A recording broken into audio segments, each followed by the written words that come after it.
ఇటు ఒకవైపు దేశంలో కానీ ఈ వైపు రాష్ట్రంలో కానీ రెండు వైపులో చూస్తే హైటెన్షన్ వాతావరణం ఏంది ఆపరేషన్ కగార్. ఈ పరిస్థితులలో మీరు హిట్మా పై ఒక పాట రాయడం జరిగింది. మీకు ఏంటన్నా ఎంత ధైర్యం? నేను ఏమంటే ధైర్యం అనేది ఏముంటది, ధైర్యం మాట్లాడితే అర్బన్ నక్సలేట్ అంటున్నారు. అనేక కేసులు పెడుతున్నారు, ఎన్ఐఏలు వస్తున్నారు. ఇప్పుడు ఎన్ఐఏ ఇంతవరకు రాని పరిస్థితి. అన్నది విషయానికి వస్తే చాలా దుర్మార్గం. తెలంగాణలో ఉన్నటువంటి ప్రజలు ఏం చేస్తారో అర్థం కావట్లేదు. ఆ స్వేచ్ఛని భంగం కల్పించే కదా ఆయన నాలుగు తీసుకుపోయారు. రేపు నాకు కూడా అది జరుగుతుందా అని అంటే ఇన్నకున్న బ్యాక్గ్రౌండ్ నాకు లేదు. అంటే ఇప్పుడు వెలుగుమట్ల సంఘటన ఏదైతుందో గతంలో రేవంత్ రెడ్డి ఒక మాట అన్నాడు, భూదాన్ ల్యాండ్స్ ఉన్నా వాళ్ళకి తెలిసి తెలియక తీసుకోవడం జరిగింది. అలాంటి నిరుపేదలు తీసుకున్న ల్యాండ్స్ ఏదంటే రెగ్యులరైజ్ చేయవచ్చు, అన్యాయంగా వాళ్ళని ఎందుకు కులగొట్టాలి అనే అంశంపై గతంలో రేవంత్ రెడ్డి మాట్లాడిన రేవంత్ రెడ్డి ఒక చిన్న కరప్షన్ అమ్మిందోడు అమ్మింది రాజ్యం కదా, అమ్మింది రాజ్యం కదా, రాజ్యాన్ని తప్పు కదా, మమ్మల్ని ప్రజల్ని తప్పుతో కూడా పట్టించింది ఈ ప్రభుత్వ అధికారులే కదా. ఆ ప్రభుత్వం నడుపుతున్నటువంటి రాజ్యానికి సిగ్గట్టలేదు అక్రమాలు చేసేందుకు. కోటాను కోట్లు. అరే రాష్ట్రం అప్రపాలై ఆగమవుతుందిరా నాయన. హైడ్రాలో గులగొట్టుకున్నటువంటి ప్రజలు ఇండ్లు లేక నడి రోడ్డు మీద వాడు ఏడ్చేస్తారు. కడుపులో పుట్టిన పిల్లలకు మెతుకులు లేక తినిపారేసిన ఇంగిరిస్తరాకుల మీద మిగిలినటువంటి మెతుకులు తింటున్నారు. నువ్వేమో కాలుతోందాన్ని బాలాట ఆడతావు కోట్ల రూపాయలు పెట్టి. ఈ సంఘటనపై మీరు ఒక పాట రాసినట్టు కూడా తెలుస్తుంది. తిరుగుబాటును వదిలి తిండికి మరిగితే ఇంకేమీ మిగులుంటదో. పొంగులేటితో పొత్తు పెట్టుకుండా పోరు జెండాలను తగలబెట్టుకుండా తుమ్మలతో కొమ్మక్కు అయినారా కమ్మ కాపుల కొమ్ముగా ఉన్నారా. ఆ పేదల్లా గుడిసెలను కూర్చుతుంటే ముక్కిన మంచంలో ముంగుతుండ్రా. త్యాగాల ఎర్రని జెండకు తల వంపు తెస్తిరిగారా. నేను ఇంకో మాట కూడా ఏమంటే బట్ ఇది అనొచ్చు అనరాదు నా ఒపీనియన్ చెప్తున్నాను. సగటు భార్యతగా నాకు మాట్లాడే స్వేచ్ఛ ఉన్నది, మాట్లాడతా బరాబర్. నేనేమంటున్నా అంటే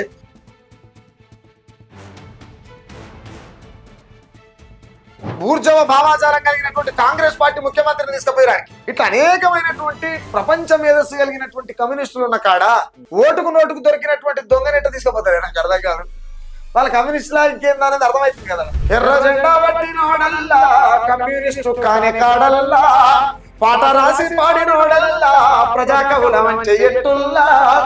నీ ఎరుపు ఎవరికి వన్నెలొలికిస్తుందో తెలియదు కాబట్టి నువ్వు ఏ ఎరుపు మనిషి అనేది వ్యవస్థ చెప్పాలి, ప్రజలు చెప్పాలి, ప్రజాస్వామ్యంగా నువ్వు నిలబడ్డటువంటి వేదిక చెప్పాలి. నమస్తే, వెల్కమ్ టు న్యూస్ వేవ్. ప్రస్తుతం మన రాష్ట్రంలో జరుగుతున్న అన్యాయాలు అక్రమాలపై ప్రశ్నించే గొంతుగా సుకరం నరసయ్య ఉన్నారు. ఒకసారి వారితో మాట్లాడే ప్రయత్నం చేద్దాం కులంకుశంగా. అన్న నమస్తే. నమస్తే, ఎట్లున్నారా అన్న? మంచిగా అన్న, ప్రస్తుతం రాష్ట్రంలో జరుగుతున్న అన్యాయాలు అక్రమాలు చాలా ఉన్నాయి. ఒకవైపు చూస్తే నాగర్ కర్నూలు కుమ్మెర జాతరలో జరిగిన 2 నెలల పసి పాప మృతి గాని, అదే విధంగా ఖమ్మంలో భూదాన్ భూమి ల్యాండ్స్ దాదాపుగా 1000 మంది ఇల్లు కోల్పోయిన బాధితులు ఉన్నారు. ఇలా అనేక విషయాలపై అన్యాయం జరుగుతూనే ఉంది. ఏ విధంగా చూస్తున్నారు మీరు? ఏముంటది, రాజ్యం పరిపాలనలో భాగంగా వాళ్ళ అవసరాల కోసం, వాళ్ళ బినామీల కోసం, వాళ్ళ రేపటి వాళ్ళ జీవితాల కోసం ప్రజల్ని అవస్థలు పెట్టేటువంటి పరిస్థితులని అనుకుంటాం అంతే. ఎందుకనంటే రాజ్యంలో నిలదీసేటోళ్ళంతా కూడా నేతల ఇండ్లకు నిట్టాడి గుంజలై నిలబడ్డ తర్వాత ప్రజలకు కన్నీళ్ళు తప్పి ఉంటాయి. ఎందుకనంటే ప్రజలు రియలైజ్ అవుతానికి చాలా టైం పడుతుంది. కాబట్టి ఆ టైం బట్టేలోపు ఈడ కొంతకాలం అయిపోతుంది. అది ఇంత అంత అని చెప్పలేం కానీ కొంతకాలం అయిపోతుంది. కాబట్టి రాజ్యం చాలా చాలా చాలా పైశాచికంగా పరిపాలన కొనసాగుతుంది. తెలంగాణలో కావచ్చు, దేశంలో కావచ్చు. ఎందుకు అనంటే వాళ్ళు ఇచ్చినటువంటి హామీలు కావచ్చు, వాళ్ళు చెప్పినటువంటి మాటలు కావచ్చు, ఏది కూడా కులంకుశంగా తెర మీద కనిపిస్తున్నటువంటి ఆధారాలు లేవు. ఎవరెవరి నుంచి తీసుకురా. ఎందుకు అని అంటున్నా నేను ఈ మాట అంటే, యనమల రేవంత్ రెడ్డి ఆయన చేస్తున్నటువంటి పరిపాలన కొనసాగి నుంచి మొదలు పెడితే ఇప్పటిదాకా డైవర్షన్ పాలిటిక్స్ తప్ప ఇక్కడ జరిగిందేమి లేదు. ఇప్పుడు పింఛన్లు పెంచండా, ఇంకేదో చేసిండా, అది కళ్యాణ లక్ష్మి అనేది ఇచ్చిండా, రైతు బంధు అనేది ఇచ్చిండా, ఆ రైతు భరోసా కింద ఎంతమందికి ఇచ్చింది ఎంతమందికి కూడా తెలియదు. 2 ఇందిరా బిల్లు అన్నారు, ఎంత శాతం అయినాయి, ఎన్ని బిల్లు ఆగినాయి. అంటే ఇక్కడ విషయం ఏంటంటే ఇక్కడ తెలంగాణ రాష్ట్రానికి ఉన్న బడ్జెట్ ఎంత, మీరు చేస్తున్న ఖర్చు ఎంత, ప్రజల మీద వాడుతున్న భారం ఎంత, గత ముఖ్యమంత్రి ₹1,00,00,000 అప్పు చేసిపోతే మొయ్యలేనటువంటి తలనొప్పిని మన ఎత్తి మీద పెట్టిపోతుంది. ఇది ఫైనల్ గా తెలంగాణనా లేకపోతే అప్పుల తెలంగాణనా? బంగారు తెలంగాణ కాకపోయినా పర్వాలేదు రా ఆయన, ఇది అప్పుల తెలంగాణ కాకుండా చూడరు అనే పరిస్థితికి వస్తున్నట్టు ప్రజలు. అవునా? ఆ కోణంలోకి కేసీఆర్ నెట్టేసిండు. కేసీఆర్ 30% నెట్టేస్తే మన రేవంత్ అన్న 70% నెట్టేస్తూనే ఉండు, నెట్టేసే పనిలోనే ఉండు. ఇప్పుడు కుమ్మర జాతరలో జరిగిన ఇన్సిడెంట్ అయితే ఏదైతుందో అది దాదాపుగా 15 రోజులు అవుతుంది జరిగి. ఇప్పటి వరకు బాధితులకు న్యాయం జరగలేదు. అదే విధంగా ఎవరైతే ఉన్నారో నేరస్తులు వాళ్ళకు శిక్ష పడలేదు. దీన్ని ఏ విధంగా చూడొచ్చు? నేరస్తులే నేతలు అయితే ఇక్కడ నీతేడ దొరుకుతుంది?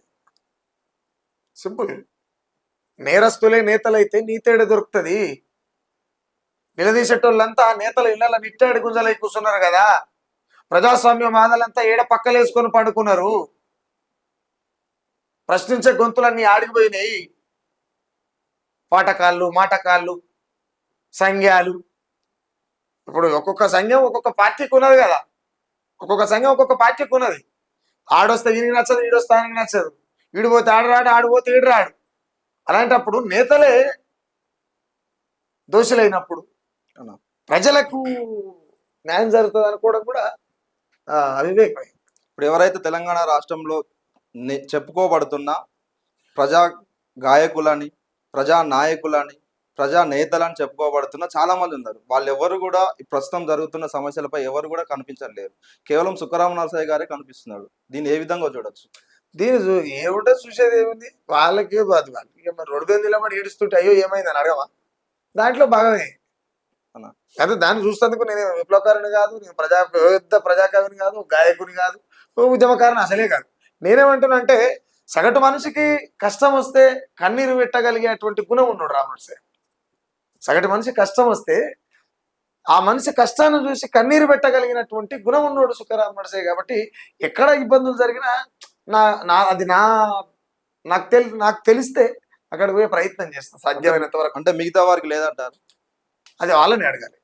వాళ్ళకి లేదని నేను ఎట్లా చెప్తా? ఎందుకు ఎవరైతే ఉన్నారో వేపూరు సోమన్న గాని, మిట్టపల్లి సురేందర్ గాని, ప్రజా ప్రకృతి యాత్ర చేస్తున్న ఇప్పుడు జయరాజు గాని, ఇట్లా అనేక మంది ఉన్నారు కదా. ఎవరు కూడా ఈ ప్రధాన సమస్యలపై ఎవరు కూడా ప్రశ్నించడం జరిగింది. ఎందుకు భయపడుతున్నారు రాజ్యానికి? నేనేమంటున్నంటే మీరు ఒకటి బాగా గమనించాలి. ఇప్పుడు సోమన్న అని మీరు బాగా పదే అడుగుతుంటారు. నాకు బాగా ఇబ్బంది అవుతుంటుంది ఆయన పేరు అడుగుతుంటే కూడా. ఎందుకనంటే మనం మనిషి తిరుగుబాటును వదిలేసి తిండికి మరిగిన తర్వాత మనం వాళ్ళ పేర్లు ఎత్తుకోవడం కూడా బెస్ట్. ఎందుకనంటే ఎవని పాలయ్యిందిరో తెలంగాణ, ఎవడేలుతున్నాడు రో తెలంగాణ. ఇది ప్రజల గొంతు. ప్రజాపాలన వచ్చారో తెలంగాణ, ప్రజల పాలయ్యిందిరో తెలంగాణ. ఇది పాలకుల గొంతు. ప్రజల నుంచి పాలకుల గొంతులోకి, పాలకుల పంచలోకి చేరిపోయిన తర్వాత అది ప్రజా గొంతు ఎట్టయితుంది? కాదు కదా. దాని గురించి మాట్లాడదు, పక్కకు పెట్టు. జయరాజ్ అన్న నిన్నటిదాకా ప్రకృతి కవి.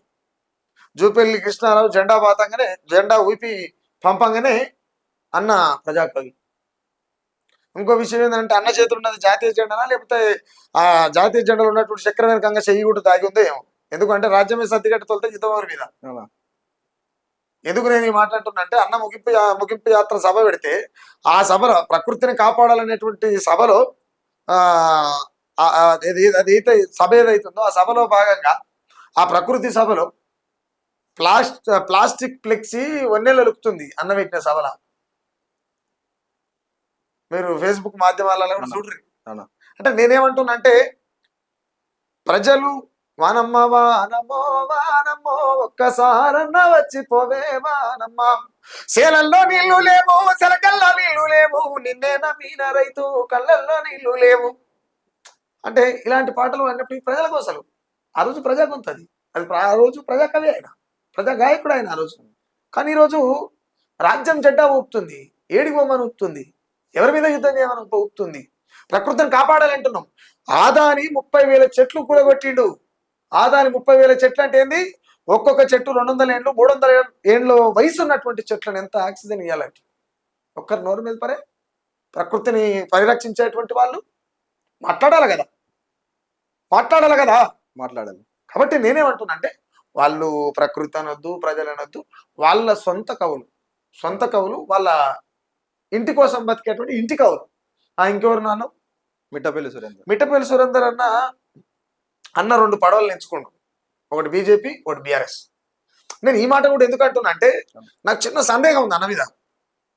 ఆ, ఈ సందేహం కూడా ఏంటి అని అంటే, నమో నమో నరేంద్ర మోడీ పలుకుతున్నది యువత నాడి. నరేంద్ర మోడీ మీద అన్నయ్య రాసి పాడిన పాట, ఓకే. అన్న పాడిన పాట. నేను మీరు యూట్యూబ్లో కొడితే దొరుకుతుంది ఇప్పుడు. ఓకే. అయితే అదే అన్న ఏమంటాడు, కేసీఆర్ మీద పాట రాస్తాడు. రాజ్యం ఏది లేదు గాని రాణిలాగా చూసుకుంటా అనే పాట విన్నారు కానీ నిన్న మొన్న బాగా వైరల్ అయింది. అవును, అది మిట్టపల్లి అన్న రాసిన పాట. ఆయన లిరిక్ పరంగా చాలా గొప్ప రచనలు చేశాడు, దాంట్లో ఎలాంటి సందేహం లేదు. అయితే ఒకనొక టైంలో బీఆర్ఎస్ ప్రచారం దగ్గరికి పోయి, మొన్ననే బీఆర్ఎస్ ప్రచారం దగ్గరికి పోయి తెలంగాణలో రాజ్యం ఉంది కానీ రాజు లేడు అన్నాడు. అంటే రేవంత్ రెడ్డి రాజు కాదు, రాజ్యం లేదు, రాజ్యంలో కూర్చో ఖాళీగా ఉన్నది, దాంట్లో రాజు లేడు అంటే ఏంది, రేవంత్ రెడ్డి మన చంద్రశేఖర్ రావు లేడు అని అర్థం. మరి మోడీనేమో దేశం అడుగుతుందంటివి, ఈడనేమో రాజు లేడు అంటివి. మరి టీఆర్ఎస్ తీసి బీఆర్ఎస్ చేసి ఈయన కూడా ప్రధానమంత్రి కావాలంటుండు కదా. మరి అటో పడవ ఉంది ఇటో పడవ ఉంది, నువ్వు ఏ పడవలు ఎక్కిపోతావు అన్న ఫైనల్ గా? నీది ప్రజల పడవ కాదు, నీది పార్టీల పడవల. లేదా నీకు రేపటికి ఏదన్నా పదవి కావాలనేటువంటి ఆకాంక్ష ఉంటే దాంట్లో భాగమై ఉండొచ్చు. అంతేగాని వాళ్ళు ప్రజాకవులు, నాకు తెలిసి ఆయన కూడా ఏదో చెప్పలేదు అనుకుంటున్నాను నేను. ప్రజాకవి అని ఆయన కూడా ఏం చెప్పుకోలేదు, సందర్భానుసారంగా రాసినట్టుండు. కానీ ఇప్పుడు ఆయన ఒక సినిమా రైటర్ గా చాలా గొప్ప పేరు ఉంది. ఆయన ఆయన ఆయన స్టైల్ ఆయన ఉన్నాడు, ఆయన ప్రజాకవి కాదు. ఎందుకనంటే చూస్తున్నాం ఎన్ని పాటలు రాస్తారు, ఏం రాస్తారు. ఒక ఎన్నికల రణరంగంలో పాట వినబడుతుందంటేనే సారే రావాలి, ఆడ రావాలి, ఇటు రావాలి మనం మాట్లాడుతున్నాం అంటేనే ప్రజలతో మనకే పని. ఇటు ఒక వైపు దేశంలో గాని ఈ వైపు రాష్ట్రంలో గాని రెండు వైపులో చూస్తే హైటెన్షన్ వాతావరణం. ఏంది ఆపరేషన్ కగార్. ఈ పరిస్థితులలో మీరు హిడ్మా పై ఒక పాట రాయడం జరిగింది. మీకు ఏంటన్న ఎంత ధైర్యం? నేను ఏమంటే ధైర్యం అనేది ఏముంటది, ధైర్యం మాట్లాడితే అర్బన్ నక్సలేట్ అంటున్నారు, అనేక కేసులు పెడుతున్నారు, ఎన్ఐఏలు వస్తున్నారు. ఇప్పుడు ఎన్ఐఏ ఇంతవరకు రాని పరిస్థితి. వాళ్ళ అమ్మ చనిపోయింది రీసెంట్ గానే, వాళ్ళ నాన్న కూడా చనిపోయింది. అన్నది విషయానికి వస్తే చాలా దుర్మార్గం. తెలంగాణలో ఉన్నటువంటి ప్రజలు ఏం చేస్తారో అర్థం కావట్లేదు. ఇంకోటి ఏంటంటే క్లియర్ గా ఇప్పుడు నిదర్శనం అంటే అన్ననే ఇక అదైనా నేను నిదర్శనం. ఎందుకంటే రేపు ఎవరు మాట్లాడినా గదే పరిస్థితికి వస్తుంది. బట్ నాకు ధైర్యం అంటూ ఏమీ లేదు భయ్య. ఎందుకు అంటే నాకు ఇక్కడ స్వేచ్ఛ ఉన్నది, భావ ప్రకటన అనేటువంటి స్వేచ్ఛ ఉన్నది. ఆ స్వేచ్ఛలో భాగంగా ఆ స్వేచ్ఛని భంగం కల్పించే గదైన లైటర్లు తీసుకుపోయారు. రేపు నాకు కూడా అది జరుగుతుందా అని అంటే ఇన్నకున్న బ్యాక్గ్రౌండ్ నాకు లేదు. ఇన్న గత కాలంలో ఆయన ఒక మావోయిస్ట్ పార్టీ, ఆయన దానివల్ల పనిచేసిండు, ఆయనకు ఆ నీడ ఉంది. కానీ నాకు ఆ నీడ లేదు కదా. నాకు ఆకలి నీడ తప్ప ఇంకో నీడ లేదు, అవమానం నీడ తప్ప ఇంకో నీడ లేదు. ఈ రెండే ఉన్నాయి, ఆకలి అవమానం. ఇది తప్ప ఏముంది, బతుకు పోరాటం తప్ప బంధుకు పోరాటం మనకు తెలియదు. కాబట్టి నాకేం ప్రాబ్లం ఉంటుంది. అట్లా అని చెప్పి లేదమ్మా ఇక్కడ పెద్ద ఉద్యమాలు చేసి పెద్ద కమ్యూనిస్ట్ అట్లా కూడా లేదు కదా. నాకు అంటే నేను భయపడటానికి రాజ్యం నన్ను ఏమన్నా చేస్తుందా అని భయపడటానికి విషయానికి వచ్చినప్పుడు నేను ఏదో ఒక వేదిక అయి ఉండడమా లేకపోతే ఏదో ఒక దానికి లోన్ అయి ఉండడం అని జరిగితే నేను కూడా భయపడుతున్నాను. కానీ నేను ఏ వేదిక మీద లేను, ఏ అక్రమ కార్యకలాపాలకు తలదూర్చను, అసలు ఇంటికి మన సందు కూడా ఇయ్యను అన్న. ఒకసారి మీరు ఇడ్మా పై పాట రాయడం జరిగింది, ఒకసారి కన్నీళ్లకు కడుపై ప్రసవిస్తే వచ్చేది తిరుగుబాటు, అరే ఈ రాజ్యపు విధ్వంసాలకు పుడుతడు ఓ నక్సలైటు, విప్లవం ఎప్పుడు విత్తనమే అంతం లేని సంతానమే, ఏలాది హిట్మలను చంపింది రాజ్యమెన్నడు నీతిగా గెలిచింది, కన్నీళ్లకు కడుపై ప్రసవిస్తే వచ్చేది తిరుగుబాటు, అరే ఈ రాజ్యపు విధ్వంసాలకు పుడుతడు ఓ నక్సలైటు, నరనరమున రాక్షసులకు జన్మనిచ్చిన రాజ్యముకు కడుపుల పేగులు కదులుతయా, కనికరముకు జవాబు దొరుకుతదా, కారం పేగుల కష్టమది ఇష్టంగడి ప్రాణాలిస్తుంది, మానవ జన్మక పిండమది భూమికి భూవను పెడుతుంది, ఎందరో తల్లుల శోకమది తిరుగులేని దేశమది, కన్నీళ్లకు కడుపై. ఇప్పుడు జరుగుతున్న అన్యాయాలపై ప్రశ్నించిన ప్రతి వ్యక్తిని అర్బన్ నక్సలైట్ అంటున్నారు. అసలు అర్బన్ నక్సలైట్ అర్థం ఏంటన్నా? నాకు కూడా నిజంగా మంచిగా మధుబాయ్, ఈ అర్బన్ నక్సలైట్ అయితే నాకు అర్థమవుతుంది అసలే. అంటే అడగొద్దా? మరి అర్బన్ నక్సలైట్ అంటే ఇప్పుడు రాహుల్ గాంధీ మీద దుమ్మెత్తి పోసే బీజేపీ వాళ్ళు అంతా అర్బన్ నక్సలైట్లే అడిగారు వాళ్ళు కూడా అడగలేదు. అడిగారు. మరి కేసీఆర్ మీద దుమ్మెత్తి పోసి ప్రతిపక్షం నుండి పొట్టుగా తిట్టి తిట్టి తిట్టి తిట్టి తిట్టి తిట్టి తిట్టి ఎట్నో విధంగా తెలంగాణ మొత్తం కొని పారేసి సీఎం అయినటువంటి రేవంత్ రెడ్డి కూడా అర్బన్ నక్సలైట్. రేవంత్ రెడ్డి, అమిత్ షా, ఎవరు మన యనుమల రేవంత్ రెడ్డి, కల్వకుంట్ల చంద్రశేఖరరావు, వీళ్ళంతా అర్బన్ నక్సలైట్లు అయితే మనం కూడా అవుతాం. వాళ్ళు బీఆర్ఎస్ తిట్టలేదు అప్పుడు, మరి వాళ్ళు అవుతారుగా. కాంగ్రెస్ అమిత్ షా కూడా తిట్టలేదా? వాళ్ళు కూడా అవుతారుగా. కేసీఆర్ ఎవరి వాడతారు తిట్టలేదా? వాళ్ళు కూడా అవుతారుగా. వాళ్ళైతే మనం కూడా అవుతాం. మనకైతే దానికి అర్థమే లేదు కానీ వాళ్ళైతే మనం కూడా అవుతాం. ఇప్పుడు ఖమ్మం జిల్లాలో వెలుగుమట్ల విలేజ్ ఏదైతే ఉందో ఒక 1000 ఇళ్ల దాకా అన్యాయంగా కూల్చడం జరిగింది, భూదాన్ ల్యాండ్స్ అని. దీన్ని ఏ విధంగా చూస్తున్నారు అన్న అసలు? దాన్ని ఫస్ట్ ఆఫ్ ఆల్ వెలుగుమట్ల అనొద్దు. ఇప్పుడు కాంగ్రెస్ రాజ్యం వచ్చిన తర్వాత వెలుగుమట్ల కాస్త చీకటిమట్ల అయిందని చెప్పాలి. వెలుగే లేకుండా చేసారు కానీ దాన్ని నిలబడటం చేసారు. ఇంక వెలుగుమట్ల అవుతుంది, వాస్తవం చీకటిమట్లే అవుతుంది. అయితే ఇంకోటి ఏంటంటే ఖమ్మం కమ్యూనిస్టుల కంచుకోట అయినటువంటి ఖమ్మం జిల్లా కన్నీరు పెడుతున్నది అని అంటే ఇక్కడ కనికరం లేనటువంటి పైశాచిక రాజ్యం కొనసాగిస్తున్నటువంటి చేష్టల పైన ఎక్కడ కూడా నోరు మెదపకుండా నిమకు నీరెత్తనట్టు వ్యవహరిస్తున్నటువంటి కమ్యూనిస్టులు ఎవరైతే ఉన్నారో వాళ్ళు అధికార పక్షమైనటువంటి తుమ్మలకు, పొంగిలేటికి వాళ్ళు క్లియర్ గా అమ్ముడు పోయిరు అనేటువంటి సమాచారం వినబడుతుంది. ఎందుకు అంటే నేను ఎందుకు అంటున్నా అమ్ముడు పోయిరని? మీరు కనబడతలేరుగా, మరి ఏమనాలి? మీరు అమ్ముడు పోలేదు అనుక బయటకు వచ్చి చెప్పరు, మేము అమ్ముడు పోలేరు అబ్బాయి, మేము కావాలని ఆయన మాకు చేతన అయితే లేదు, ఇక బంద్ చేసినాం అని చెప్పాలి. ఏదో ఒకటి చేయాలి. ఎందుకనంటే కష్టజీవుల పక్షాన నిలబడి కొట్లాడలేనటువంటి వాళ్ళు కమ్యూనిస్ట్ ఎట్లా అవుతారు అనేది నా క్వశ్చన్ కదా. కాబట్టి నేనేమంటానంటే ఖమ్మం కన్నీరు కారణం రాజ్యం ఎంతనో కమ్యూనిస్టులు కూడా అంతే ఇప్పుడున్న పరిస్థితి. ఈ సంఘటనపై మీరు ఒక పాట రాసినట్టు కూడా తెలుస్తుంది, పాడి చెప్పండి. ఉద్యమాల బొమ్మ నీరు ఖమ్మం జిల్లా కన్నీరు పెడుతున్నదో, తిరుగుబాటును వదిలి తిండికి మరిగితే ఇంకేమీ మిగిలుంటదో, పొంగులేటితో బొత్తు పెట్టుకుండ్రా, పోరు జెండాలను తగలబెట్టుకుండ్రా, తుమ్మలతో కొమ్మక్కు అయినారా, కమ్మ కాపుల కొమ్ముగాస్తూ ఉన్నారా, ఆ పేదల్ల గుడిసెలను కూల్చుతుంటే ముక్కిన మంచంలో ములుగుతుండ్రా, త్యాగాల ఎర్రని జెండకు తలవంపు తెస్తిరిగారా తనయులారా. ఏమైతుంది అంటే ఇప్పుడు వెలుగుమట్ల సంఘటన ఏదైతుందో ఆ ఘటనపై గతంలో రేవంత్ రెడ్డి ఒక మాట అన్నాడు, భూదాన్ ల్యాండ్స్ ఉన్నా వాళ్ళకి తెలిసి తెలియక తీసుకోవడం జరిగింది, అలాంటి నిరుపేదలు తీసుకున్న ల్యాండ్స్ ఏదంటే రెగ్యులరైజ్ చేయవచ్చు, అన్యాయంగా వాళ్ళు ఎందుకు కులగొట్టాలి అనే అంశంపై గతంలో రేవంత్ రెడ్డి మాట్లాడిన రేవంత్ రెడ్డి ఒక చిన్న కరప్షన్ తెలిసో తెలియక భూదాన్ భూములలో వాళ్ళు కొనుక్కున్నారు అంటుండు. అమ్మిందోడు అమ్మింది రాజ్యం కదా, అమ్మింది రాజ్యం కదా, రాజ్యాన్ని తప్పు కదా, మమ్మల్ని ప్రజల్ని తప్పుతో కూడా పట్టించింది ఈ ప్రభుత్వ అధికారులే కదా. ఆ ప్రభుత్వాన్ని నడుపుతున్నటువంటి రాజ్యానికి సిగ్గట్టలేదు అక్రమాలు చేసేందుకు. ఇది కదా మీరు రేవంత్ రెడ్డిని అడగాల్సింది.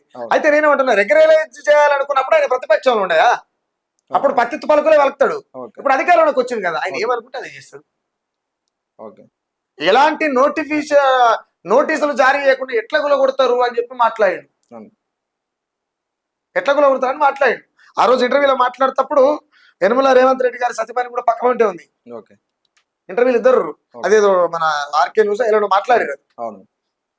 అలా మాట్లాడేటప్పుడు నేను అన్నాడు, అట్లా నోటీసులు లేకుండా ఎట్లా చేస్తానండి, పర్మిషన్ ఇచ్చింది రాజ్యమే, మమ్మల్ని తప్పుడు పనులు చేయించింది రాజ్యమే, ఇలా మమ్మల్ని తిప్పలు పెడుతుంది మా రాజ్యమే, అప్పో సప్పో చేసి కప్పేసుకుంటే ఆ కప్పును గులగొచ్చి మమ్మల్ని అవస్థలు పెట్టి రోడ్డు మీద వేసింది రాజ్యమే. ఇవాళ శుద్ధపూస ఆయన శుద్ధపూస మాటలు మాట్లాడి ఇవాళ ఏదో చేతలు చేస్తుంటే ఎట్లయితుంది? ఇక్కడ ముఖ్యంగా ఏంటంటే ప్రజలు ప్రభుత్వాలను నమ్మడం మానేయాలి, ఓట్లు అమ్మడం మానేయాలి. అట్లా అయినప్పుడే ఇలా జీవితాలు బాగుపడతాయి. కోటర్స్ తీసుకొని ఓటు అమ్ముకునే కొడుకులు పుట్టిన భూమి మీద, కోటర్స్ తీసుకొని ఓటు అమ్ముకునే కొడుకులు పుట్టిన తర్వాత రాజ్యం ఎందుకు మారుతుంది?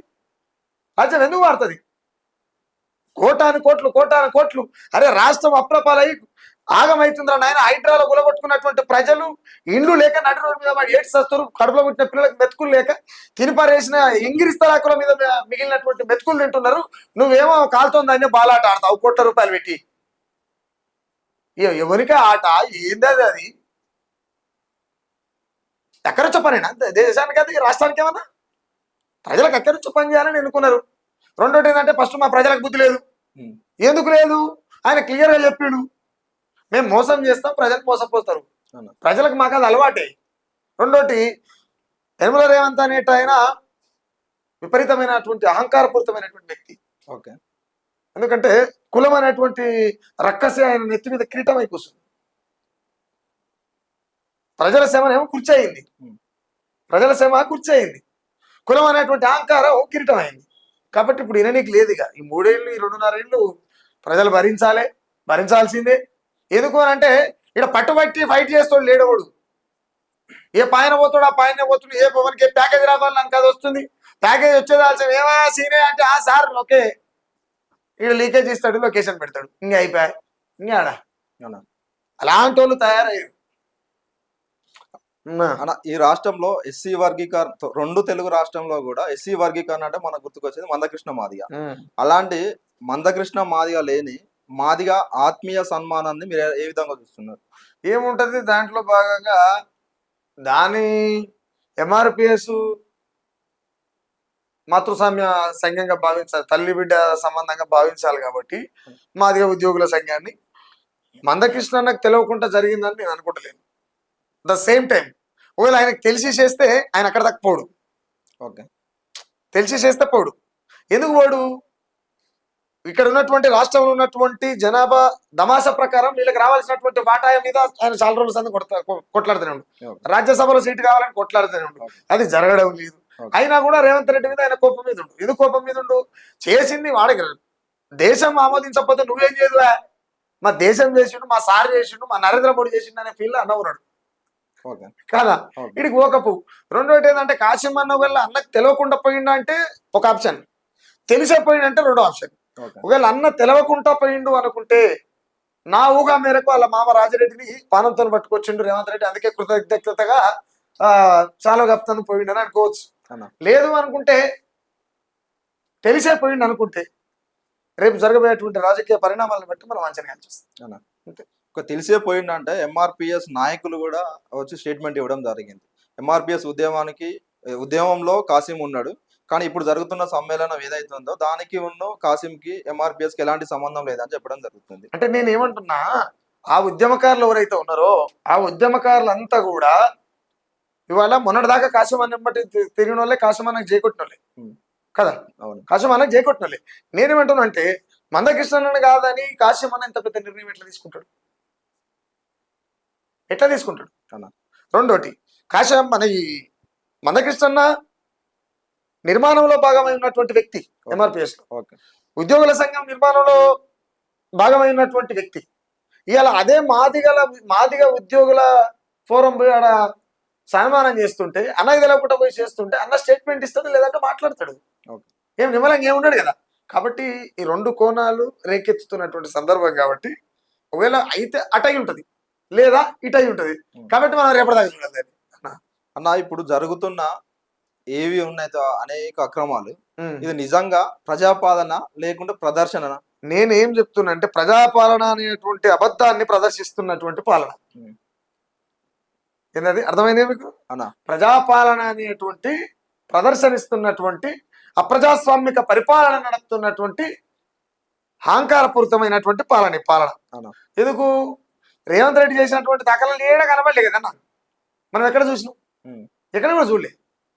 అంటే ప్రజలు ఏం కావాలన్నా ప్రజలే ప్రజలే ప్రజలే ప్రజలే. మొత్తానికి ఇదంతా డైవర్షన్ పాలిటిక్స్ అనొచ్చు. డైవర్షనే కదా. నోటీసులు ఇవ్వకుండా చిన్న పారగోడ కూడా ఒక ఇటుక పిల్ల కూడా తీయొద్దని మాట్లాడి రేవంత్ రెడ్డి మాట్లాడలేదా? అవునండి. అట్లా మాట్లాడిన ఆయన ఇలా బుల్డోజర్లు పెట్టి ఏ లెక్కతోని ఈ పరిపాలన నడుపుతున్నాడు. ఇలా సిగ్గుసెట్ ఏంటంటే రాష్ట్రంలో ఉద్యమాలు చేయవలసినటువంటి కమ్యూనిస్టులు పోయి ఏందా ఇది పొంగిలేటి సంఘలా తుమ్మల సంఘలా. నేను ఇంకో మాట కూడా ఏమంటే బట్ ఇది అనొచ్చు అనరాదు నా ఒపీనియన్ చెప్తున్నాను. సగటు భార్య అయితే నాకు మాట్లాడే స్వేచ్ఛ ఉన్నది, మాట్లాడతా బరాబర్. నేనేమంటున్నా అంటే 100 సంవత్సరాల సభ పెట్టిన మళ్ళీ పోయి ఖమ్మంలో పెట్టిన ఆయనది. ఖమ్మంలో పెట్టి ఊర్జవ భావాచారం కలిగినటువంటి కాంగ్రెస్ పార్టీ ముఖ్యమంత్రిని తీసుకుపోయానికి. అరే క్యూబాలో లేరా? చైనాలో లేరా? రాలేరా? కేరళ లేరా? తమిళనాడులో లేరా? ఇట్లా అనేకమైనటువంటి ప్రపంచ మేధస్సు కలిగినటువంటి కమ్యూనిస్టులు ఉన్న కాడ ఓటుకు నోటుకు దొరికినటువంటి దొంగనెట్ట తీసుకుపోతారు. నాకు అర్థం కాదు. వాళ్ళ కమ్యూనిస్టులా ఇంకేందా అనేది అర్థమవుతుంది కదా. కాబట్టి నేను ఏమంటున్నా అంటే సరే మీ పరపతి కోసమో లేకపోతే మీ పార్టీ చూపించుకోవడం కోసం ఎందుకన్నా తీసుకుపోయారు, అది ఓకే. బట్ ఇప్పుడు ఏంది, ప్రజలు ఇక్కడ నీళ్లకు బదులు కన్నీళ్లు తాగి బతుకుతున్నారు కదా, మీకు కనికరం పెట్టలేదు, మీకు కనికరం పెట్టలేదు. పక్క జీవి కష్టాన్ని చూసి కన్నీళ్లు పెట్టినోడు కమ్యూనిస్ట్ కాదని చెప్తా నేను చాలా సార్లు కూడా ఏంది, చాలా వేదికల మీద అన్నా, ఎర్ర జెండా పట్టినోడల్లా కమ్యూనిస్టు కానే కాడల్లా, పాట రాసి పాడినోడల్లా ప్రజా కవులం అంటే ఎట్టుల్లా. నీ ఎరుపు ఎవరికి వన్నెలకి ఇస్తుందో తెలియదు కాబట్టి నువ్వు ఏ ఎరుపు మనిషి అనేది వ్యవస్థ చెప్పాలి, ప్రజలు చెప్పాలి, ప్రజాస్వామ్యంగా నువ్వు నిలబడ్డటువంటి వేదిక చెప్పాలి. ఒకవేళ నువ్వు పాట పాడితే నీ పాట ఏ ఏ వర్గ ప్రజలకు ఎక్కరొచ్చింది, ఏ ప్రజలకు ఎక్కరొచ్చింది, ఏ వస్తువు కోసం పనిచేస్తున్నది, అది ఎవరి కాళ్ళు ఒత్తుతున్నది, ఎవరి కాళ్ళ కాడ మోకరిల్లుతున్నది, ఎవరి సంకం లాక్కుతున్నది అనేటువంటి అంశం, అది ప్రజల పాట, పార్టీ పాటనా కార్పొరేట్ పాటనా అని చెప్తుంటది. సింపుల్ గా మనిషి ఎట్లనైనా సరే బతకాలనుకుంటున్నాడు, అందుకే ఇవన్నీ జరుగుతున్నాయి. ఎట్లనైనా సరే బతికుండాలి, కుక్క అయ్యో పంది అయ్యో ఎట్లనైనా బతికుండాలి. నువ్వు ఎన్ని తప్పులు అనేది ఏమన్నది, ఆఖరికి ఇంకేమన్నా తాయి బతుకుతుంది కూడా ఇంకా కొన్ని పరిస్థితులు. ఎందుకు నేను ఈ మాట అంటున్నా అంటే, అరే నాయన జీవితంలో ఏదో ఒక రోజు సావు వస్తుంది, ఖచ్చితంగా రోజు సావు వస్తుంది. మీరు రోజు సస్తూ బతికితే మీరు బతికిందేనరా, మీరు బతికిందేనాడు. నేను ఓపెన్ గా నేనేమంటా, సుఖరామ్ నరసయ్య ఊరు అంటే నేనంటే చెప్తా భయ్, నా సాగు చెప్తుంది. నన్ను పిలుచుకుంటేందుకు, నన్ను గుర్తుపడేందుకు మా అమ్మనైనా రామ నరసయ్య పేరు పెట్టారు, అంతవరకే. ఆ పేరు అనేది లేకపోతే ఏమంటారు, నాకు బ్రాండ్ కాదు కదా. నేను ఫైనల్గా ఏమైపోతున్నావు కాబట్టి కాలం నిర్ణయిస్తుంది, నా డెత్ ఓపెన్ గా నా డెత్ నిర్ణయిస్తుంది అని చెప్తా. కాబట్టి ఇక్కడ కమ్యూనిస్టులు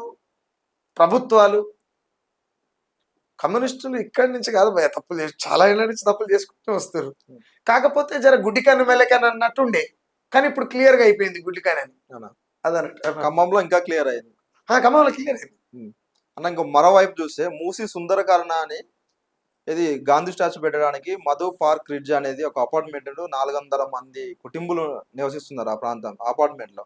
అలాంటి అపార్ట్మెంట్ కూల్చే ప్రయత్నం చేస్తుంది, వాళ్ళకు నోటీసులు ఇవ్వడం కూడా జరుగుతుంది. దీన్ని ఏ విధంగా చూడవచ్చు? ఒక పక్క సంక్షేమ పథకాలు అని అనౌన్స్ చేయడం జరిగింది ఎలక్షన్స్ అప్పుడు, అవి నెరవేర్చకుండా మొత్తం లోడ్ బడ్జెట్ లో ఉన్నాం అని చెప్పిన రేవంత్ ఇప్పుడు 5,000 కోట్లు తీసుకొచ్చి చేయాల్సిన అవసరం. నేను మూసి అని చెప్పినా, ఇంకేదైనా కాశీ అని చెప్పినా, ఏం చేసినా ఈ 2.5 సంవత్సరాలలో ప్రజలకు ఆశపోయేటట్టు చేస్తారు. ఏం చేయరు, ఆడ పని ఏం జరగదు, మూసి శుద్ధీకరణ ఏం జరగదు. ఇలా దేవరకొండ అని పేరు విజయ్ దేవరకొండ పెళ్లి అయితే రేవంత్ రెడ్డి పోయి ఆడ చేరి ఎవరి పెళ్లి అయిపోయింది, ఇక్కడ రాజ్యం ఏమైతుంది, రాజ్యం ఎటుపోతుంది, ప్రజలు ఏమవుతున్నారు అనేది కావాలి. కానీ పోనీ అమ్మ అదేమో మన అయోధ్యలో రాముని పెళ్లి కాడికి పోయినట్టే ఉంది. ఏంది ఇది, విజయ్ దేవరకొండ ఏమన్నా రాముడా కాదు కదా. మరి గీళ్ళు గొప్పలు పోయి గొప్పలు మీరు ప్రజలకు జవాబుదారిగా ఉండేటోళ్ళు కదా. వీడు వదిలిపెట్టే ఏదో అట్ట పోయి అంటే వస్తే అయిపోయాయి. నువ్వు ఆయన ఇంటికి పోడు, ఆయన నీ ఇంటికి వచ్చుడు, ఏంది ఇది, ఇచ్చిపుచ్చుకున్న సుందరీకరణ ఏం కాదు కదా. నేనేమంటానంటే ఈ సుందరీకరణ అనేది శుద్ధ తప్పు అని ఎట్లా, ఇప్పటిదాకా ఏం చేయలేదు కదా, చేస్తామన్నాయి, ఇది కూడా చేస్తాడని గ్యారంటీ ఏంది అనేటువంటి కోణంలో ఇది శుద్ధ తప్పు. మొత్తంగా ఏదో ఒక కొత్త చర్చ తెర మీదకి వస్తుంది, ఇప్పుడు ప్రజలకు కావాల్సింది ఏందా, ఊళ్ళలోకి పోతే అడగోలు తిరుగుతారు. అబ్బో నాయన ఈ బూతులు కాదు, అది ఏ లాంగ్వేజ్ ఉండే ఆ బూతులు ఎట్టొస్తాయి మన తెలంగాణలకు. వాళ్ళు ఇస్తున్న హామీలు, ఇప్పుడు పెన్షన్ పెంచుతానట్టు దాన్ని 0 అయింది, కళ్యాణ లక్ష్మి 0 అయింది, తర్వాత ఏంది ఒంటరి మహిళలకి ఇంకేదో చేస్తానడు, అది 0 అయింది, రైతు బంధు 0 అయింది, ఈద్ ముబారక్ ఇంకేదో ఉంది 0 అయింది, ఆ తర్వాత రైతు రుణమాఫీ అన్నాడు, అది ఎంతవరకు జరిగింది తెలియదు, ఇందిరా మిల్లు అన్నాడు, మహిళలకు 2,500, మహిళలకు 2,500 కాని పని. రెండోటి ఇందిరా మిల్లు అన్ని కాంగ్రెస్ వాళ్ళకి ఇచ్చాడు, ప్రజలకు అది ఇచ్చింది. నిరుద్యోగ వృత్తి, ఇందిరా మిల్లు మొత్తం కాంగ్రెస్ వాళ్ళకి ఇచ్చాడు, ప్రజలు కాదు ఇచ్చింది. అయితే ఏమంటారు, కాంగ్రెస్ వాళ్ళు ప్రజలు కాదన్నారు, కాంగ్రెస్ వాళ్ళు ప్రజలు రెండు ఒకటేనా, పార్టీ కదా, ప్రజలే. అయితే నేనేమంటా అంటే తర్వాత నిరుద్యోగ వృత్తి, ఎక్కడ నిరుద్యోగ వృత్తి ఒక్కొక్కడు తీసుకొని వస్తుంటే ఎంత బాధ అనిపిస్తుంది అంటే, యూనివర్సిటీ ఎప్పుడైనా పోతే చాలా బాధ అనిపిస్తుంది అన్న. ఇప్పటికీ అరిపోయిన పేరగాని చెప్పులు వేసుకొని ఉంటారు మనోళ్ళ. చదివి చదివి చదివి కొలువు లేక ఏం చేయాలనో తెలియక, ఇంటికాడ అమ్మాయి అనేమో గుడ్డో ఉంటే అమ్మి హైదరాబాద్ వెళ్తే నా కొడుకు నౌకరీ చేస్తాడు, 4 ముతుకులు పెడతాడు అనుకుంటే ఈయనకి ఈయన నౌకరీ కాకపోయా, మీద బొచ్చువా, ముందర పొట్టు వచ్చే, వెనక పిర్రు వచ్చే, ఇంకేడైతుంది. ఇవన్నిటికి కారణం ప్రభుత్వాలే. వాళ్ళ తప్పులు ఏం లేవు, అన్నిటికి కారణం ప్రభుత్వాలే. ఉద్యోగ నోటిఫికేషన్లు కూడా ఇవ్వడం జరుగుతుంది. ఏమి ఏడు పోనీ ఏమని అడిగేటోళ్ళు ఎవరు చెప్పు నాకు, ఏమని అడిగేటోళ్ళు ఎవరు? నిరుద్యోగులు అడుగుతారు కానీ నిరుద్యోగులు ఎంతకాలం అడుగుతారు? నిరుద్యోగుల దాంట్లో కూడా తప్పుగా అనుకోవద్దు, కొంతమందిని అంటున్నా, అసలు అన్యగా భావించవద్దు, నేను అందరూ అంటలేను ఈ మాట. నిరుద్యోగులం అని చెప్పి కొంతమంది ఏమంటారు అపర మేధావులు మైకులు పట్టుకొని వచ్చి, యూట్యూబ్ మైకులు పట్టుకొని వచ్చి రేవంత్ అన్న అది అన్న అదేస్తాడు, అన్న కొరిగేస్తాడు, పీకేస్తాడు అని చెప్పి పెద్ద డాప్ డూప్ డైలాగ్ కొట్టి మళ్ళీ అదే రేవంత్ రెడ్డి తెల్లారి వెళ్ళిడుతారు. ఏం చెప్తున్నట్టు ప్రజలకు? అవునా కదా, ఏం చెప్తున్నట్టు? ఉస్మానియా గడ్డ అంటే ఏమనుకుంటున్నాం అని మాట్లాడిన వాళ్ళు ఆ గడ్డ మీద మాట్లాడినటువంటి మాట ఆ బిర్రుతనాన్ని అట్లనే ఉంచాలి కదా. మళ్ళీ ఎవరి కోసం ఈ తప్పులు చేసేది? ఎవరి కోసం? అవసరాల కోసం మారిపోయిన ఈ ఉద్యమాలు కూడా వాళ్ళ అవసరాల కోసం మార్చుకుంటున్నారు.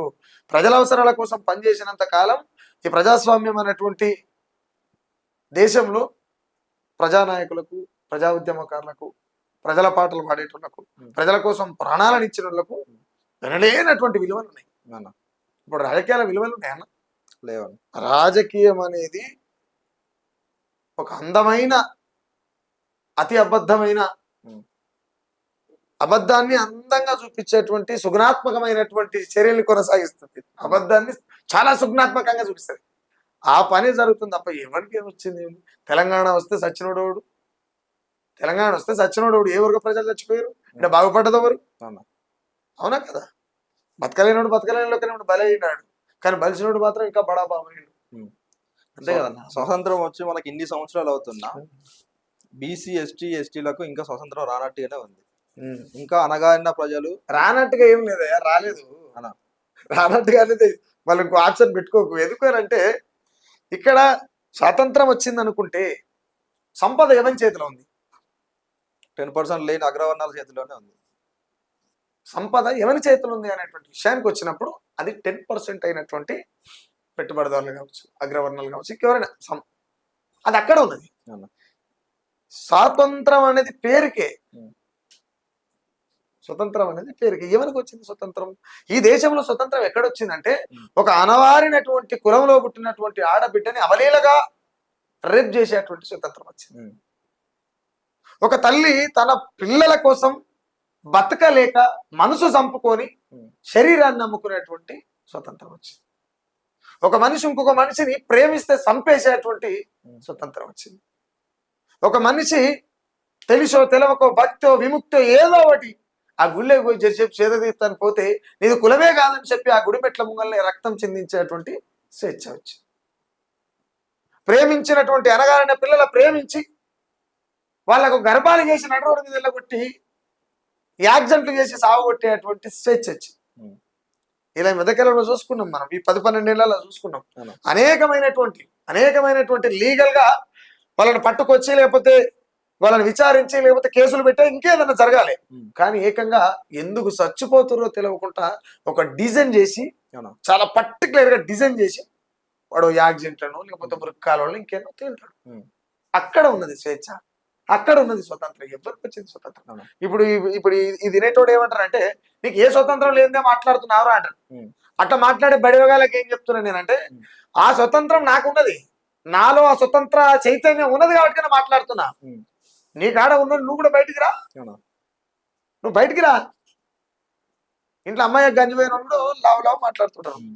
అంటే నేనేమంటున్నట్టన్నా స్వతంత్రం అనేది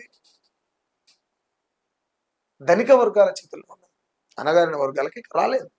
చాలా టైం పడుతుంది. ఇంకా అనగారిన వర్గాలు ఐక్యతకు రానంత కాలం, అనగారిన వర్గాలు అడక తిన్నంత కాలం, అనగారిన వర్గాలకు సంఘాలుగా ఉండి ఆ సంఘాల ప్రతినిధులుగా కొంతమంది దొంగలుగా బతికినంత కాలం సమాజంలో ఏంటది స్వతంత్రమా? ఆ స్వతంత్రం కావచ్చు, స్వేచ్ఛ కావచ్చు, మనిషి సుభిక్షంగా జీవించేటువంటి అంశం కావచ్చు, కడుపు నిండా పౌష్టికాహారం తిని ఆరోగ్యవంతమైనటువంటి జీవితాన్ని కొనసాగించేటువంటి అంశం కావచ్చు, అవన్నీ దొరుకుతాయి. అన్న ఇప్పుడు ఒక అన్యాయం జరిగితే ఉమ్. ఒక నాయకుడు వస్తే ఇంకో నాయకుడు అక్కడ కనపడే పరిస్థితి లేదు ఉమ్. ఇప్పుడున్న ప్రస్తుత సమాజంలో. దీన్ని ఏ విధంగా చూడొచ్చు? ఏముంటది, స్వార్థం అని చెప్పాలి. దాని కొత్తగా ఏం చూసేది ఏముండదు. దాని భూతత్వంలో పెట్టేది ఎందుకు? అన్న ఫర్ ఎగ్జాంపుల్ సుఖరాం నడిచి వచ్చిందంటే ఎవడు నిలబడాడు. అవును.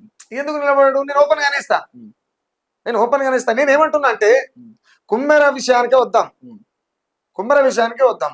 ఒక్క విశారదానికే పట్టున్నదా పంచాయతీ? ఒక విశారదానికే పట్టున్నదా? ఒకనాడు వేస్తే అయిపోయినా డాబ్ డూబ్ డైరెక్ట్ రారా మీరా పైల్వాను. ఓ ప్రజాప్రతినిధులు, మీరు ప్రజా సంఘాలలో పనిచేస్తున్నారు, అవునా కదా?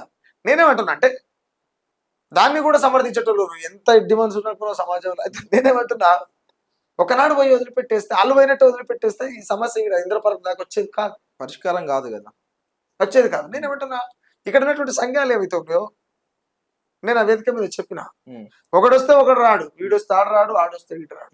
ఫస్ట్ ఆఫ్ ఆల్ మీ సంఘాలన్నీ ఎవరి కోసం పనిచేస్తుంది? ఈ సంఘాల లీడర్లు ఎవరెవరు? ఆ లీడర్లు ఎవరెవరి కోసం అయ్యారు అది చెప్పురు మీరు. రెండోటి, ఈ దేశంలో వివక్షత లేవు అంటే ఒకనొక టైంలో బండి సంజయ్ అన్న ఒక సభలు అన్నాడు, ఎందుకు బల గుర్తొచ్చినాయి ఇప్పుడు. బండి సంజయ్ ఏమన్నాడు అంటే, శవాలు వెళ్తే మీరు తీసుకొని, శివాలు వెళ్తే మేము తీసుకుంటాం అన్నాడు. ఇప్పుడు నేను కూడా ఏమంటున్నా, ఒక అనగారిన బిడ్డగా ఏ కులాల వాళ్ళు హిందువులో చెప్పేయండి, మా గుళ్ళు ఏ గుళ్ళో చెప్పేయండి, మా గుళ్ళల్లో మేము పోతాం, పంచాయతీ లేదు, కొట్లాడలేదు. మాకు అంటూ అనగారిన గుళ్ళు ఉన్నాయి కదా, అనగారుల దేవుళ్ళు ఉన్నాయి కదా, అనగారిన గుళ్ళలకు ఆర్య బ్రహ్మణులు అవ్వదు, లేకపోతే హిందువులు అనుకుంటోళ్ళు. ముఖ్యంగా హిందువులు ఏ కులాలో చెప్తే పంచాయతీ లేదు. అది నేను మన భారతీయ జనతా పార్టీని అడుగుతున్నా, మన హిందూ మత పెద్దలను అడుగుతున్నా, దేవుని ప్రతినిధులను అడుగుతున్నా, సమాజంలో ఉన్నటువంటి భేదాలు ఎవరైనా చెప్పొచ్చు ఈ మాట. ఎందుకు అని అంటే, నేను తొందరలా ఏ కులాలు హిందువులని ఒకవేళ దేవుని ప్రతినిధులుగా ఉన్నటువంటి వాళ్ళు వివరిస్తే స్వతహాగా నేను మాల వేసుకోవాలనుకుంటున్నా, ఆంజనేయ స్వామి మాల వేసుకోవాలని ఉంది నాకు, వేసుకోవాలని అది అంతే. ఇక అట్లా స్వేచ్ఛతో కూడుకున్నటువంటి హిందువుగా జీవించాలనుకుంటాడు. కానీ ఆ స్వేచ్ఛనే లేకుండా చేస్తున్నటువంటి సందర్భం కదా, చాలా బాధ అనిపిస్తుంది అన్న. అంటే ఇప్పుడు ఏ దేవుడు ఎవరికి అనే విషయం కాడికి వస్తే, అసలు ఏ దేవుడు అయినా అగ్రవర్ణాల పెత్తనమే జరుగుతుంది కదా అక్కడ. మొన్న జరిగిన కుమ్మర జాతరలో కూడా మల్లన్న స్వామి బహుజనులే ఎక్కువ ఆరాధిస్తారు. నేను అదే చెప్పిన, క్లియర్ గా చెప్పిన. నేనేం చెప్పినా, మా దేవుళ్ళ కాడికి ఆర్య బ్రాహ్మణులు ఏం రావద్దు, మీరు రాని రోజులు మా పూజారులు ఎవరెవరు రాలేదా? ఎక్కడైతే ఆదాయం అనేటువంటి వ్యవస్థ పెరుగుతుందో అక్కడికి ఎండోన్మెంట్ అని చెప్పి ప్రభుత్వం వస్తుంది, ప్రభుత్వంతో పాటు పంతులు వస్తాడు, ఇవన్నీ వస్తాయి. అక్కడి నుంచి అప్పటిదాకా దాన్ని పెంపొందించినటువంటి అనగారిన వర్గాలన్నీ అంటరాని కులాలు అయితే, వీళ్ళు మాత్రం ఆధిపత్య కులాలు అయ్యి ఆర్య బ్రాహ్మణులు అయ్యి వచ్చిన వాళ్ళకి అన్ని అదేదో ప్రసాదం వస్తుంది. ఏంది ఎవరి గుళ్ళానికి అని చెప్తే కూడా పంచాయలు ఉండేవి దేశంలో. అరే నాయన నువ్వు హిందువు కావురా అంటే వాడు ఊరవుతాడు అని ఉంటాడు, ఏదో తను ఉంటాడయ్యా కదా. మీరు హిందువులు కాదు అంటరానులు అన్నందుకే కదా ఒక కొత్త మఠం పుట్టుకొచ్చింది దేశంలో. ఇళ్ళ దౌర్భాగ్యం పుట్టుకొచ్చింది. లేకపోతే మన దేశంలో అందరు హిందువులే ఉందరు, మన దేశంలో అందరు హిందువులే ఉందరు. వీళ్ళు చూపించినటువంటి వివక్షత వలనే ఒక కొత్త మతం రూపం దాల్చుకుంది ఈ దేశంలో. ఇది పసిగట్టాలి కదా మాట్లాడేటోళ్ళు అన్న. ఓవరాల్ గా మీరు ప్రజలకు ఇచ్చే సందేశం ఏంటన్నా? నేనేమంటా, ప్రజలు రియలైజ్ కావడం మీన్, నేను చాలా ఇంటర్వ్యూలు చెప్పినా మళ్ళీ చెప్తున్నా, ప్రజలు ప్రభుత్వాలని కావచ్చు, నాయకుల్ని కావచ్చు, పార్టీలను కావచ్చు అంత ఈజీగా నమ్మకండి. పార్టీ అనేది ఒక సముద్రం, సముద్రంలో చేపలే ఉంటాయి అనుకోవడం తప్పు. తిమింగలాలు కూడా ఉంటాయి, పెద్ద పెద్ద స్వర చేపలు కూడా ఉంటాయి. కాబట్టి నేను అంటానంటే, పార్టీలు అనేవి సముద్రం లాంటివి. పార్టీలను నమ్మి మీ బిడ్డల భవిష్యత్తు, మీ జీవితం, రేపు వాళ్ళ జీవితాన్ని నాశనం చేసేటువంటి కార్యక్రమాన్ని పెట్టుకోకండి. 1000 రూపాయలు ఇస్తుండు ఓటుకు అంటే, ఈ కాలంలో ఈ 5 సంవత్సరాల కాలం పాటు నీ మీద ఎన్ని లక్షలు తింటాడు కూడా నీకు అజనం కదా. కాబట్టి ప్రజలు ఎంతో కొంత ఆలోచన చేయాలి. ఓటు నమ్ముకోవడం అంటే అంబేద్కర్ నమ్ముకోవడం. అంబేద్కర్ని అలా తెలంగాణలో రేవంత్ రెడ్డి కొనుక్కోగలిగింది కాబట్టినే ముఖ్యమంత్రి అయ్యింది, అంతే కదా. అది ఎవరైనా రాష్ట్రంలో కావచ్చు, దేశంలో కావచ్చు. కాబట్టి ఓటుని కొనుగోలు వస్తువుగా చూడకండి. ఉమ్. ఓటును అమ్ముకుంటున్నాం అంటే అంబేద్కర్ అమ్ముకుంటున్నట్టు. అవును. కాబట్టి అంబేద్కర్ ఎంతో స్వేచ్ఛతో కూడుకున్నటువంటి రాజ్యాంగాన్ని ఇచ్చాడు కాబట్టి ఉమ్. ఆయన బతికుంటేనే మనకు బతుకుంటది, అవునా? లేకపోతే మనకు బతుకుంటది. కాబట్టి ఆయనను కాపాడుకునేటువంటి ప్రయత్నం మనం చేయాలనుకున్నప్పుడు ఓటు అమ్ముకోవద్దు. ముఖ్యంగా నాయకులు అనే వాళ్ళని అంత ఈజీగా నమ్మనికి లేదు. ఉమ్. ఇంకోటి ప్రజా సంఘాలని చెప్పి, ముఖ్యంగా కుల సంఘాలని చెప్పి ఈ ధర్నాలు రాస్తారోకలు వాళ్ళ అవసరాల కోసం చేసేటువంటి ధర్నా రాస్తారోకలకు ఉమ్. కొంచెం ఆచితూచిపోవడం మంచిది. అవునా? ఆచితూచిపోవడం మంచిది. ఎందుకంటే నేను చాలా మంది కొంతమందిని చూస్తున్నా మా దగ్గర ప్రాంతాలలో కూడా. ఉమ్. వీళ్ళు ఏం చేస్తారు, ఆ లీడర్ ఏమంటాడు, ఈ లీడర్ వీళ్ళకి ఏం చెప్తాడు, ఉమ్. గుండు గుర్తు ఎంత మాట్లాడు, అన్ని రకం మనకు ఉమ్. తెలుసు. ఉమ్. పేర్లు చెప్పదు కాబట్టి చెప్తలేరు, బాధపడతారు. కాబట్టి కొంచెం ఆలోచించుకోండి. ఓకే. ఆ ఒక్కరోజు ఆడ 500 ఇస్తాను ఎంటబోతురు కదా, ఆ ఒక్కరోజు 500 లేకున్నా సరే ఉమ్. మీ ఆత్మగౌరవం కోసం మీ ఇంట్లోనే కూర్చొని ఆలోచించండి, నా లైఫ్ ఏందని. ఏదో ఆన్సర్ దొరుకుతుంది ఉమ్. అన్న. ఈ సమాజానికి కావాల్సింది బుల్లెటా బ్యాలెటా? ఏది పవర్ఫుల్? అంటే ఒక దేశం ఇంకో దేశం మీద యుద్ధంకి వచ్చినప్పుడు లేదా దండయాత్రకు వచ్చినప్పుడు బుల్లెట్ చాలా బలమైంది. ఓకే. కానీ దేశంలో దేశ ప్రజల మధ్యన బుల్లెట్ అవసరం లేదు అవునా? కదా. కానీ దేశంలో రాజ్యాంగ విధ్వంసం సృష్టించాలనుకున్నప్పుడు కొంతమంది తిరుగుబాట్లు అనేటోళ్లకు తుపాకీ అనేది అవసరం, ఆత్మరక్షణ కాబట్టి. ఉమ్. ఆయుధం గొప్పదని చెప్తలేను, ఆత్మరక్షణ కాబట్టి. ఎందుకంటే బాయికాడికి రోజు పోయి బాయికాడుతో వల్ల మా తాత మునుగారు పట్టుకుపోతాడు. ఉమ్. ఎందుకు? ఆయనకు భరోసా. ద సేమ్ టైం ఏదేమైనా బ్యాలెట్ గొప్పది. ఉమ్. బ్యాలెట్ గొప్పది ఎందుకనంటే, కాకపోతే బాధలు ఏంటంటే ఆ బ్యాలెట్ అంగట్లుంది అనేది బాధ. అవునా? థ్యాంక్ యూ అన్న. చాలా మీ విలువైన సమయాన్ని మాకు కేటాయించి కులంకుశంగా మీ వివరించినందుకు. ఫైనల్గా ఒక మంచి పాటతో ముగిద్దామన్న ఇంటర్వ్యూ.